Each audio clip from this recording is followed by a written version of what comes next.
Ahmed Osman, you said that the Bible stories come from history. However, there is no historical evidence to confirm that. So how can you explain that to us? Yeah, I believe from all my researches for about 30 years now that the stories of the Bible, although the archaeological and historical evidence do not confirm any part of the stories of the Bible, however, I came to the conclusion that really behind the Bible stories about Moses, Abraham, Joseph, and Jesus comes from history. They come from it. The only thing is, when in the 6th century AD, from starting 6th century BC, when the scribes started to write the Torah, the Old Testament, in Babylon, they had different accounts, different stories. Some of them were written, some of them were oral, different traditions, different stories. And they put these, they edited these stories according to their own understanding of history. So in this way, they confuse the chronology. So if they say, for instance, that Moses and the Exodus took place at the time of Ramses II, when the archaeologists dig and try to find some evidence during the time of Ramses II of the Exodus, they found nothing. So the thing is the wrong chronology. But if, which I am going to try and do in this series I am talking to you about, what I'm going to do is to try and put the stories of the Bible in its correct chronological, historical order, you see. I start from the beginning and end from Abraham with your evidence until Jesus Christ, according to history. The stories, all the stories in the Bible, but I will put it in a different chronological order. It will be in a different order. Right. Today, however, the starting point is, as I told you before, originally when I started to think, as everybody else, of the connection between the Hebrews and the Egyptians, I thought about Joseph, but of the coat of many color, who was sold by his brothers as a slave and came to Egypt, and then eventually, after explaining the dreams of Pharaoh, he was appointed as a minister. Yeah, this was originally I thought this was the first connection, but however, this is not turned out not to be the first connection. The first connection starts earlier. So in the 5 earlier books of the Bible, which is called the Torah in Hebrew, they think it was written by Moses. After the first book of Genesis, after the stories of creation and the flood, which I think comes from Babylonian mythological sources, we start in the real history connected with Egypt. Because you see, we have an account in the Bible saying that Abraham, he was at the time called Abram, came from Ur, which they think is a city in southern Mesopotamia, which is Iraq now, in southern Iraq, and with Sarai, her name was Sarai at the time, and they moved north in Mesopotamia, and then west to northern Syria, and then down to Canaan and settled there, you see. To tell you the truth, I don't believe that this is the origin of Abraham. I believe Abraham originally came from northern Arabia. However, this is something different. We have now Abraham and Sarai in Canaan. At that time, at this early time, after his arrival in Canaan, God, the Lord, tells him that look around you, look north and south, look west and east, and all this land around you, I give it to you and your descendants for inheritance. This is it. However, when this is the first time in the Bible we hear about the word Hebrew. Abraham is called Abraham the Hebrews. Now, the Hebrew, this will help us identifying the time when Abraham lived, because this again to explain why, in my view, Abraham did not come from Ur, because Ur in southern Mesopotamia was a cultivated area and like that. However, because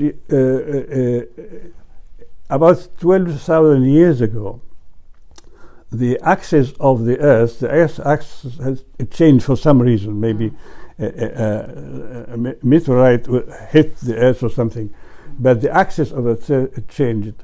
So before that, Northern Europe was covered by ice. It was the Ice Age. And Arabia, Northern Africa and Arabia was a rainy area. And I mean, we have a lot of plants there. That's why we find the oil in Libya, in Algeria, in Saudi Arabia. In this oil indicates there was a lot of trees in these areas in the ancient time. But this started since that time a process of desertification started. It took a long time.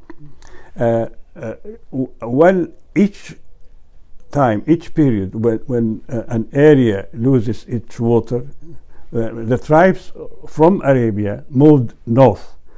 From Arabia north to Iraq, Mesopotamia, north to Canaan and Syria, and to Egypt.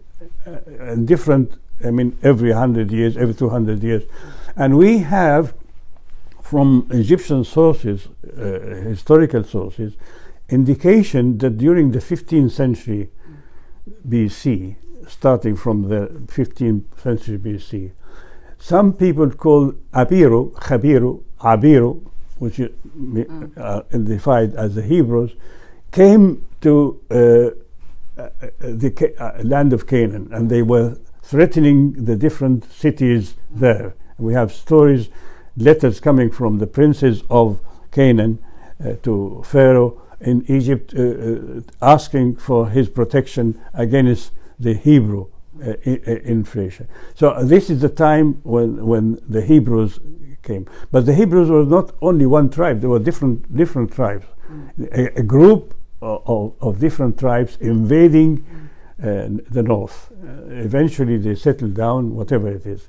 However, at a certain moment, when they say, according to the Bible, that the land of Canaan there's no rain, and Abraham wanted to find some kind of food, and he migrated. He came with his wife Sarai. Abram and Sarai came down to Egypt. But here we find a very strange story, you see. A story which should not have been included in the Bible anyhow, because it is a shameful story in modern kind of moralities, that Abraham told his wife, Abram told his wife Sarai, do not say that you are my wife, because the Egyptians might kill me to take you from me. Say that you are my sister. Eventually, Abraham and Sarai come to Egypt, and the story says that the people from the royal palace, saw how beautiful Sarah was, so they spoke about her to Pharaoh, and Pharaoh invited Abram and Sarai to their house, and he liked her and he wanted to marry her. Now, although the Bible says that Abraham was 100 years at the time and Sarah was 90 years old at the time, it is not possible to imagine a 90 years lady. I mean, the Pharaoh will fall in love with her and want to make her. I mean, let us leave the age kind of thing. The Bible exaggerates sometimes in the age period. So she must have been a young, beautiful young lady. And when she went to Pharaoh, Pharaoh wanted to marry her, and he gave Abraham her dowry. He gave him a lot of wealth, a lot of money, and he married her. So Sarai, the wife of Abraham, the Hebrew, was married at the same time to Pharaoh of Egypt.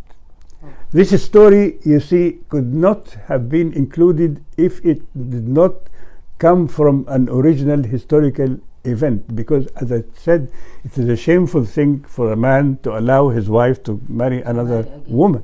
I mean, another man. But because it is there, it means that it comes from an original source, not an invented story. Eventually, however, the story says that Pharaoh discovered the fact that Sarai is the wife, and he calls Abraham and asks him, "Why did you tell me that she is your sister?" So I married her. Take your wife, because according to Egyptian moralities, it was more high at the time from the Hebrew morality.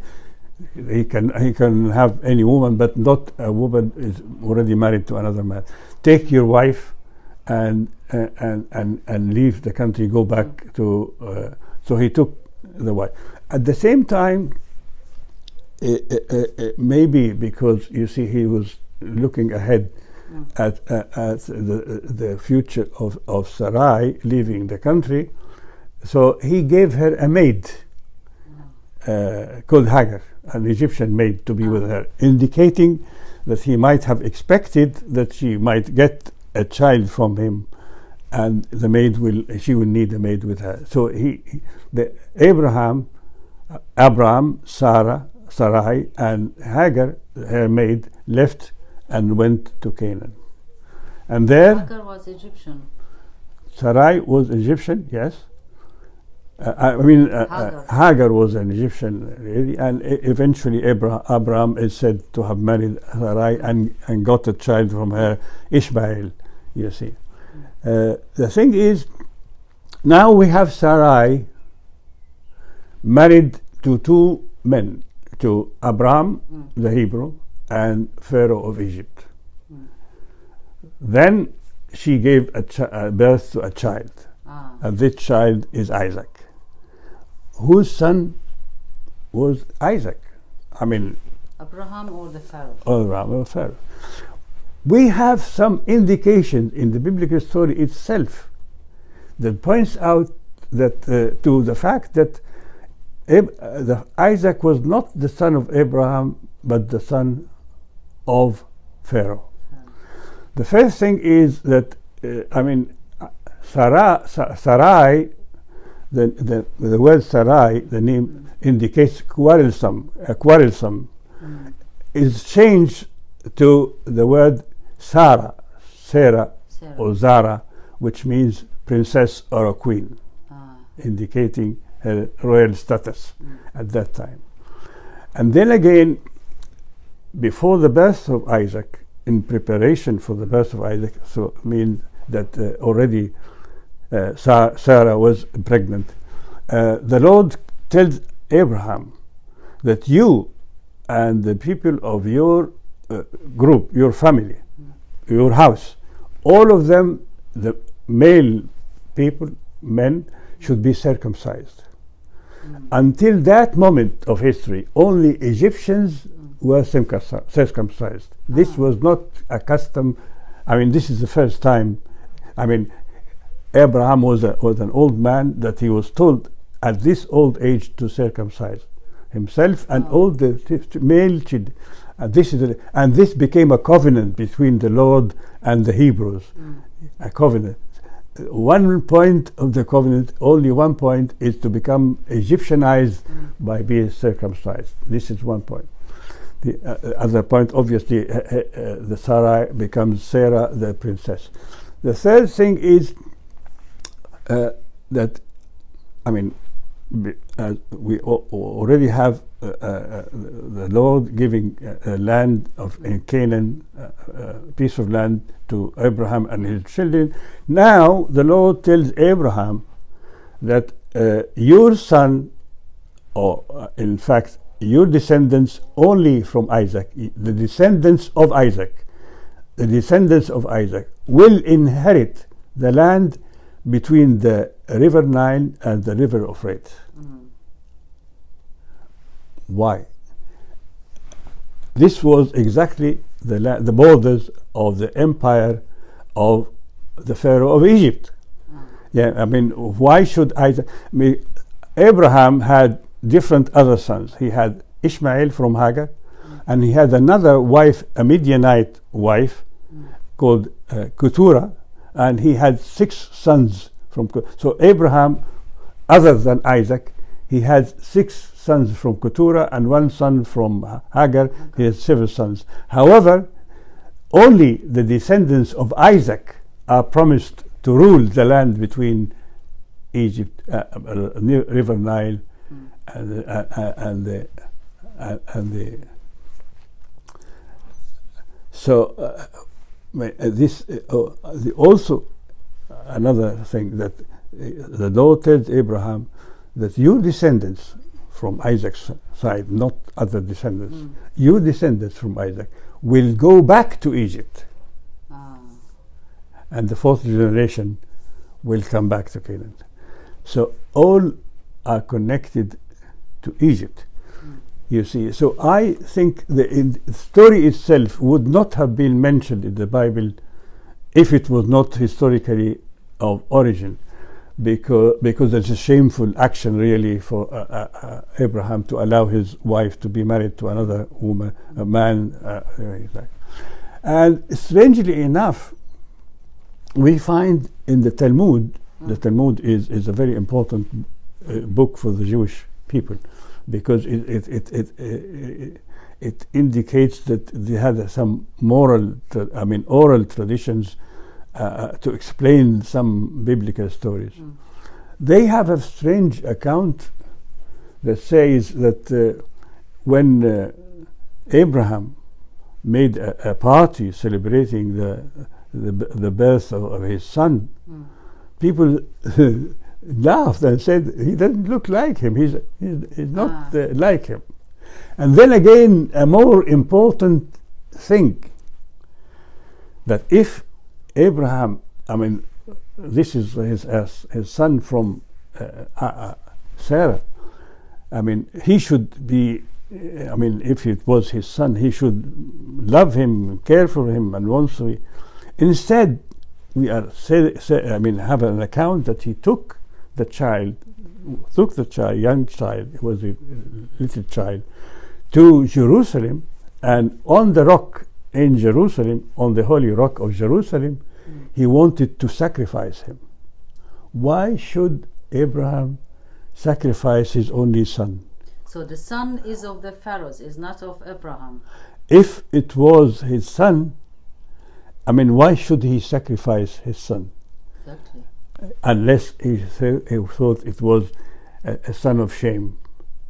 So from the story itself, from the account in the Bible and the evidence, it indicates that Isaac, the son of was not the son of Abraham. He was the son of Sarah, and from Pharaoh of Egypt. He's a son. Isaac, the great ancestor of the Israelites, was a son of an Egyptian Pharaoh and not of Hebrew Abraham. But who's this Pharaoh, the father of Isaac? This is a good question. This was a good question. The Pharaoh who fathered Isaac is the subject of the next talk. Okay. Thank you very much, Ahmed Osman. But here I would like to remind people that Ahmed Osman has 7 books published. First one, Moses and Akhenaten. Second, Christianity and Ancient Egyptian Religion. Third, the Hebrew Pharaohs of Egypt. 4th, the lost city of Exodus. 5th, Jesus in the house of the pharaohs. 6th, the soul of ancient Egypt. 7th, breaking the mirror of heaven, and his new book, The Egyptian Origin of King David and the Temple of Solomon, is now pre-selling on Amazon. Thank you very much. Thank you.